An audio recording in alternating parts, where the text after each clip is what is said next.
Olha, voltando à economia, mais cedo a Denise trazia informação, o PIB do Brasil despencou 4,1% em 2020, é o mais baixo desde 1996 e confirma a pior década do país em 120 anos, com um crescimento médio de 0,3% ao ano entre 2011 e o ano passado. Para analisar o desempenho da economia, gentilmente nos atende aqui no Jornal da Manhã o secretário de Política Econômica do Ministério da Fazenda, Adolfo Saxida. Tudo bem, secretário? Mais uma vez, bem-vindo aqui à Jovem Pan. Como vai? Muito obrigado pelo convite, é um prazer a gente poder conversar um pouco. Nós que agradecemos. Secretário, em outras divulgações de PIB, o ministro Paulo Guedes chegava a dizer que esse é um retrovisor, que a situação no momento não é mais essa. A leitura que se deve fazer é essa mesmo, a situação já é melhor. Claro que esse é um balanço do que foi o ano da pandemia de 2020, a pandemia que não terminou. Nesse momento, a situação pode já estar melhor ou não, secretário? Bom, vamos olhar as previsões de mercado em junho. Em junho do ano passado, o FMI dizia que o Brasil ia cair 9,1%. O Banco Mundial dizia que o Brasil ia cair 8,1%. O resultado hoje foi uma queda de 4,1%. Isso mostra o acerto das políticas econômicas tomadas pelo governo federal em conjunto com o Congresso Nacional. E olha só que coisa interessante. Se nós olharmos o segundo semestre de 2020 contra o primeiro semestre, a economia brasileira cresceu no segundo semestre 4,1%. Ou seja, houve realmente um efeito muito difícil da pandemia, mas as medidas de política econômica tomadas deram resultado, amenizaram a queda e nós, passo a passo, estamos recuperando. Agora, o primeiro TRI desse ano ainda é um primeiro trimestre delicado, mas a partir de abril, de maio, a economia começa a entrar numa trajetória de crescimento e nós projetamos um crescimento para esse ano de 3,2%. Denise Campos de Toledo. Secretário, bom dia. Vamos falar desse começo de ano, né? Na verdade, a economia teve uma série de estímulos, especialmente auxílio emergencial, que garantiram esse resultado menos ruim do que se imaginava no começo da pandemia no ano passado. Agora, neste começo de ano, nós temos uma combinação de fatores que trazem maior preocupação. Primeiro, essa nova onda pesada da pandemia, que na verdade vai pegar mais o segundo trimestre do que o primeiro. Nós ainda estamos sem auxílio emergencial, com muito ruído em torno da PEC emergencial. Aliás, vale registrar que o dólar já está em 5,70 novamente, agora logo depois da abertura dos negócios. A inflação está mais elevada, há a possibilidade de elevação dos juros pelo Banco Central. Então, é uma combinação de fatores que, na verdade, joga contra a retomada da atividade. Muitos analistas de mercado já prevêem, inclusive, retração da atividade neste primeiro trimestre. Eu queria saber como é que o Ministério da Economia lida com essa situação e a própria Secretaria de Política Econômica já alertou para a necessidade de se ter um recado mais favorável em termos de ajuste fiscal, né, a PEC emergencial, de não se dar o auxílio sem ter uma contrapartida, não é? Perfeito, Denise. Esse é o ponto. É importante termos contrapartidas fiscais com o auxílio. Mas eu estou vendo só a manchete aqui da Jovem Pan dizendo, o PIB caiu, é a maior queda em 10 anos. Gente, pelo amor de Deus, é a maior pandemia em 120 anos de história. Na maior pandemia da nossa história, nós conseguimos trabalhar governo federal, Congresso, sociedade brasileira, para amenizar uma queda que muitos diziam que ia ser acima de 9%. Então, vamos entender que foi feito um bom trabalho. Esse primeiro trimestre é um primeiro trimestre difícil. Já no ano passado, nós alertávamos que o primeiro TRI ia ser um primeiro trimestre que ia ser um pouco delicado. A pandemia, ela está ganhando força, é nítido isso. Então, qual é a principal medida de política econômica hoje? As três principais medidas de política econômica hoje são vacinação, vacinação e vacinação. É isso que vai garantir uma retomada muito sustentável a partir de abril. Agora, além disso, sobre o auxílio emergencial, é importante destacar o seguinte: se nós dermos um auxílio emergencial sem contrapartidas fiscais, isso vai desancorar as expectativas de inflação. Se você desancorar as expectativas de inflação, você pode ter problemas ao longo do ano.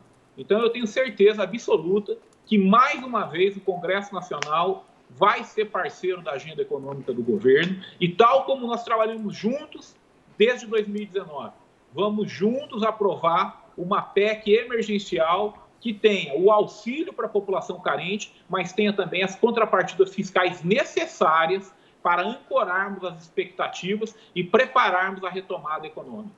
Secretário Adolfo Saxida, agora a pergunta que chega de Brasília, José Maria Trindade.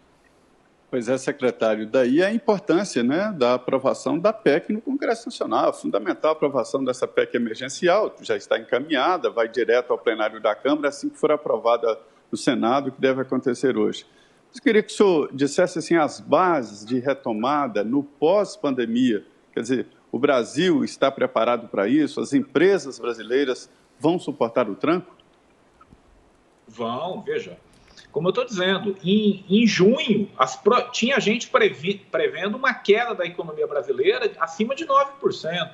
As empresas brasileiras, a sociedade brasileira, deu uma amostra de capacidade de trabalho dentro de um contexto adverso impressionante. Eu tenho certeza que os empresários, que a população, o próprio governo, trabalhando junto com o Congresso Nacional, vai dar a resposta dentro de campo. E nós vamos começar dando a resposta dentro de campo nessas próximas semanas, que é o quê? É mostrar o nosso compromisso com o lado fiscal, é ajudar a população carente, é aprovar os marcos legais.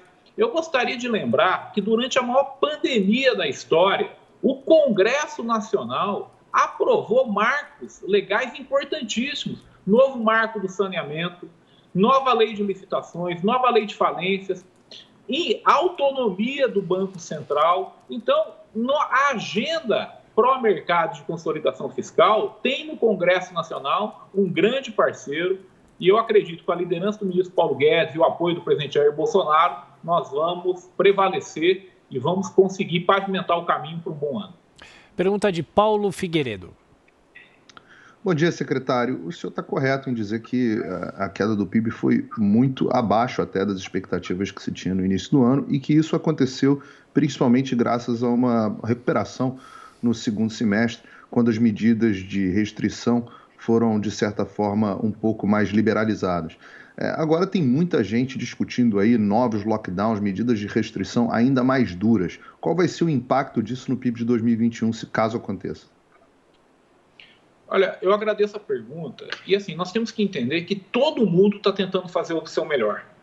Os prefeitos estão tentando fazer o seu melhor, os governadores estão tentando fazer o seu melhor, o presidente da República está tentando fazer o seu melhor. Eu sei que você balançou a cabeça, mas é o que eu acredito. O que acontece... Tem muito governador querendo aparecer, secretário. É que o conjunto de informações que nós temos sobre a pandemia é limitado. Veja Portugal, por exemplo. Portugal era um grande exemplo o ano passado. Esse ano está com problemas. Então é o seguinte, se tiver que ter lockdown, se não tiver, nós vamos trabalhar para, dentro das condições que tenhamos, podermos fazer o melhor possível. Agora, até o momento, os dados que eu tenho sugerem um primeiro trimestre delicado e uma retomada mais forte a partir de abril e maio, mais ou menos agora. Principalmente a partir de maio. Então, é um primeiro trimestre difícil e um segundo trimestre com retomada. Vamos trabalhar a partir disso e vamos ver o que aparece. Denise? Secretário, o senhor fala muito da agenda do Congresso e, na verdade, nós tivemos avanços importantes com a questão dos marcos regulatórios, mas os grandes desafios continuam sendo aí uma incógnita, se a gente vai conseguir avançar ou não. Tem a questão de reforma administrativa, que a avaliação geral é que a proposta que o governo apresentou é muito modesta, porque não produz resultados de curto prazo. A gente sabe do lobby contrário a restrições ao funcionalismo, que é muito pesado. Isso envolve também a PEC emergencial. Tem a questão da reforma tributária, que não há consenso quanto ao modelo que se deva adotar. Nós tivemos um entrave total em relação às privatizações, todo esse ruído agora envolvendo Petrobras, mas fica difícil se imaginar que se possa avançar de fato com um programa de privatizações que possa assegurar diminuição de tamanho do Estado, maior competitividade, melhores resultados, enfim, tudo que se espera de privatização. O que dá para esperar efetivamente daquela pauta prioritária que foi colocada, inclusive depois das eleições das novas lideranças na Câmara e no Congresso, com esse impasse que a gente vê em matérias que são mais relevantes? Bom, sobre a reforma administrativa, eu acho que tem alguns consensos. Então, acredito que ela vai avançar com mais facilidade. A reforma tributária nós temos que trabalhar. Vamos trabalhar para criar consensos. E vamos sempre avançar nos consensos. Sobre a pauta de privatização, eu acho que nós estamos dando sinais muito claros que 2021 vai ser o ano das grandes privatizações. Eletrobras, Correios, existem também concessões muito importantes, como a concessão do 5G. Então, na minha leitura, Denise, o grande desafio para esse ano é fiscal. Se nós tivermos sucesso em manter a consolidação fiscal, nós vamos ter um grande ano. Por quê? Porque as outras pautas, as de marcos legais, novo marco legal do gás, novo marco legal da cabotagem e vários outros marcos legais, eles estão andando. Eles vão ser aprovados. A reforma administrativa vai caminhar. A tributária, nós temos que avançar em consenso. Então, passo a passo, nós vamos avançar nessa agenda. Agora, melhor do que eu falar é dar a resposta dentro de campo. É fazer o que nós fizemos no ano passado, quando algumas pessoas disseram que ia cair 9% do PIB, mantivemos a calma, está aí o resultado. 4,1% de queda, não é o que nós queríamos mais ainda, coisa melhor, mas é o que deu. E esse ano é isso, vamos avançar, vamos dar resultado, vamos aprovar essa PEC fiscal essa semana e nas próximas vamos avançar nas outras agendas. É assim que nós podemos recuperar toda a confiança e responder à altura às críticas que estamos recebendo. Conversamos com o secretário de Política Econômica do Ministério da Economia, Adolfo Saxida. Secretário, mais uma vez, obrigado por estar aqui conosco nesse dia da divulgação do PIB e até a próxima. Um abraço. Obrigado pela oportunidade. Obrigado.